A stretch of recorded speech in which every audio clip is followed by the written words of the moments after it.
Hello hi नमस्कार। वक्त हो चला है जागरण खबरनामा सुनने का। आज तारीख है 3 जुलाई की और दिन है सोमवार का। चलिए आपको बताते हैं आज दिन भर की तमाम बड़ी खबरें, लेकिन उससे पहले एक नजर सुर्खियों पर।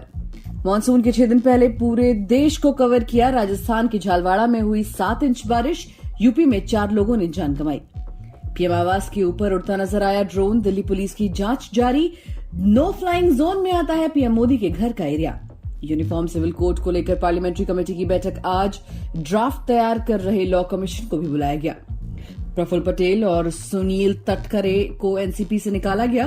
अजीत पवार ने नई टीम बनाई। तटकरे महाराष्ट्र प्रदेश अध्यक्ष बने। पाकिस्तान को बेहद सख्त शर्तों पर मिला आईएमएफ से कर्ज। फौज का बजट कम होगा। पेट्रोल डीजल महंगे होंगे। अलीबाबा के को फाउंडर जैक मा अचानक पाकिस्तान पहुंचे। दूतावास तक को जानकारी नहीं। 7 बिजनेसमैन के साथ थे। 17 जुलाई से महंगी हो जाएगी टाटा की कारें। कंपनी ने इसी साल 3 बार बढ़ाए दाम। गदर 2 से जुड़े नाना पाटेकर फिल्म में करेंगे वॉइस ओवर। 2001 में ओम पुरी ने फिल्म को दी थी अपनी आवाज। टेनिस का सबसे पुराना मुकाबला विंबलडन आज से। इस साल 465 करोड़ रुपए इनामी राशि। अब खबरें विस्तार से। मानसून रविवार को पूरे देश में पहुंच गया। ये आमतौर पर 8 जुलाई तक पूरे देश को कवर करता है, लेकिन इस बार 6 दिन पहले ही देश के सभी हिस्सों में पहुंच गया।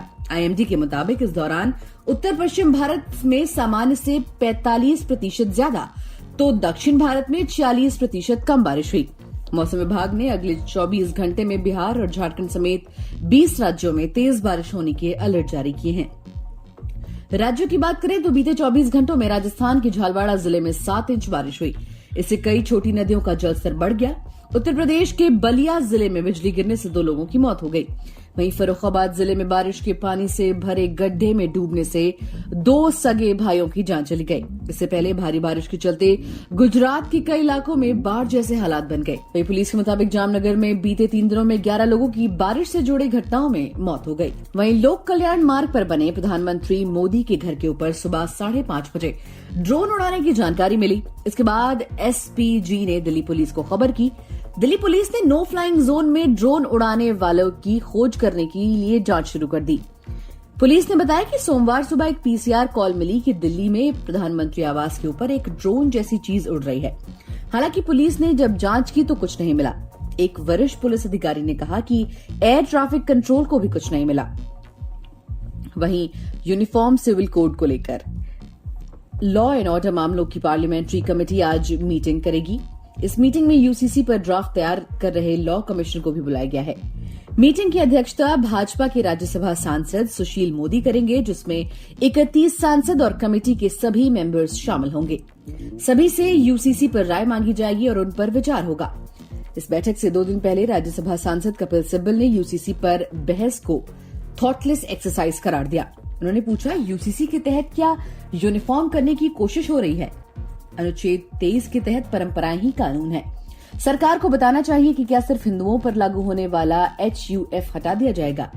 सरकार को ये स्पष्ट करना चाहिए कि आखिरकार सरकार क्या समान करने की कोशिश कर रही है। वहीं शरद पवार ने सांसद प्रफुल्ल पटेल और सुनील तटकरे को पार्टी से बाहर कर दिया। उनकी बेटी और सांसद सुप्रिया सुले ने दोनों के खिलाफ एक्शन लेने के लिए आज ही शरद पवार को चिट्ठी लिखी थी। इस ऐलान के तुरंत बाद वहीं अजीत पवार ने भी एनसीपी की नई टीम बना दी। उन्होंने सांसद सुनील तटकरे को महाराष्ट्र प्रदेश अध्यक्ष बनाया है। अनिल पाटिल को व्हिप की जिम्मेदारी दी है। इससे पहले शरद पवार की अगुवाई वाली एनसीपी ने अजीत पवार के साथ गए सभी विधायकों को अयोग्य घोषित करने का प्रस्ताव पास किया। अजीत पवार के शपथ समारोह में भाग लेने गए 3 नेताओं को भी पार्टी से निकाल दिया गया। इनमें पार्टी के क्षेत्रीय महासचिव शिवाजी राव गर्जे, अकोला शहर जिलाध्यक्ष विजय देशमुख और मुंबई डिवीजन के कार्यकारी अध्यक्ष नरेंद्र राणे शामिल हैं। वहीं इंटरनेशनल मॉनेटरी फंड यानी आईएमएफ ने पिछले हफ्ते पाकिस्तान को $3 अरब कर्ज देने के प्रपोजल को मंजूरी दी है। ये मंजूरी 30 जून को दी गई और इसी दिन आईएमएफ का प्रोग्राम भी खत्म हो रहा था। इसका मतलब ये है कि अगर आईएमएफ चंद घंटे और लोन मंजूर नहीं करता तो पाकिस्तान चंद दिन बाद दिवालिया हो जाता। बहरहाल $3 अरब का लोन तो पाकिस्तान को मिल गया है, लेकिन इसके साथ ही आईएमएफ ने तमाम शर्तें रख दी हैं। ये वो बातें हैं जो पाकिस्तान की शहबाज शरीफ सरकार मुल्क को नहीं बता रही है। तो चलिए इन शर्तों के बारे में जान लीजिए। आईएमएफ ने लोन के साथ जो सख्त शर्तें लगाई हैं, उन्हें पूरा करना शाहबाज सरकार के लिए बेहद मुश्किल होगा। इसकी सबसे बड़ी वजह सियासी है। दरअसल अक्टूबर में जनरल इलेक्शन होने हैं और अगर सरकार इन शर्तों को मानती है तो उसकी सत्ता में वापसी बेहद मुश्किल होगी। इसकी वजह यह है कि इन शर्तों को पूरा करने का मतलब है आम जनता पर जबरदस्त बोझ डालना। सरकार को 3 काम फौरन करने हैं और ये आदेश आईएमएफ ने दिया है। हर तरह की सब्सिडी खत्म करनी होगी, पेट्रोल और डीजल और बिजली 30% तक महंगी करने होंगे और टैक्स कलेक्शन 10% तक बढ़ाना होगा। पाकिस्तान के अखबार द एक्सप्रेस ट्रिब्यून की रविवार को पब्लिश रिपोर्ट के मुताबिक सरकार आईएमएफ की शर्तों को कैसे पूरा करेगी। अगर इन्हें पूरा किया गया तो इसकी जबरदस्त सियासी कीमत चुकानी होगी। अगर सरकार ने हिम्मत करके ये शर्तें पूरी कर दी तो ये तय है कि उसे फिर सत्ता नहीं मिल पाएगी। वहीं चीनी अरबपति और अलीबाबा के को फाउंडर जैक मा ने अचानक पाकिस्तान का दौरा किया। जैक मा की इस अनएक्सपेक्टेड विजिट ने दुनिया भर के एनालिस्ट के बीच हलचल बढ़ा दी है।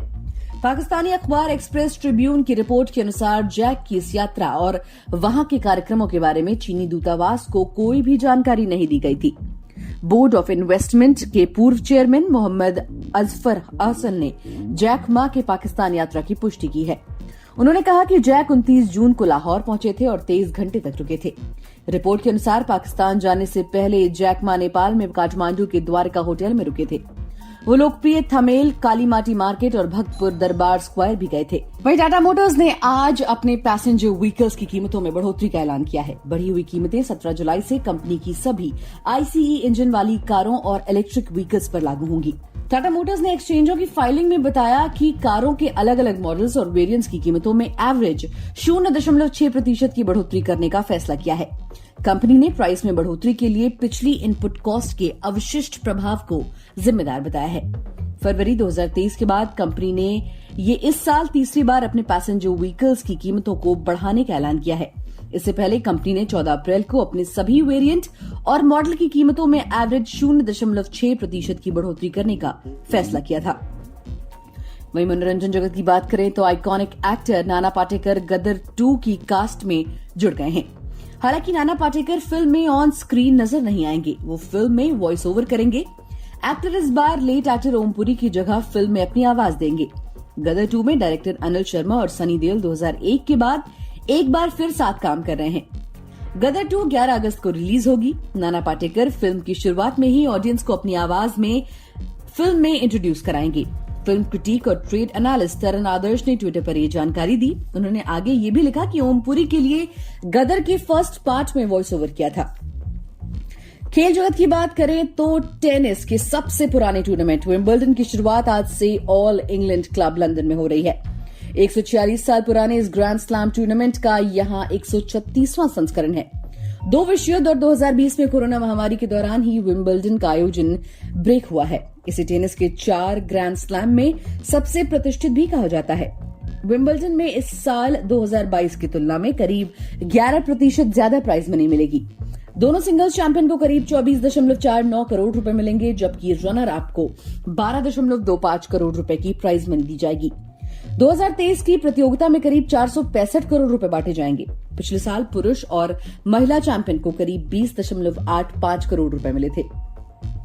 इसी के साथ आज के लिए फिलहाल इतना ही। देश और दुनिया की बाकी खबरों को जानने के लिए सुनते रहिए जागरण खबरनामा।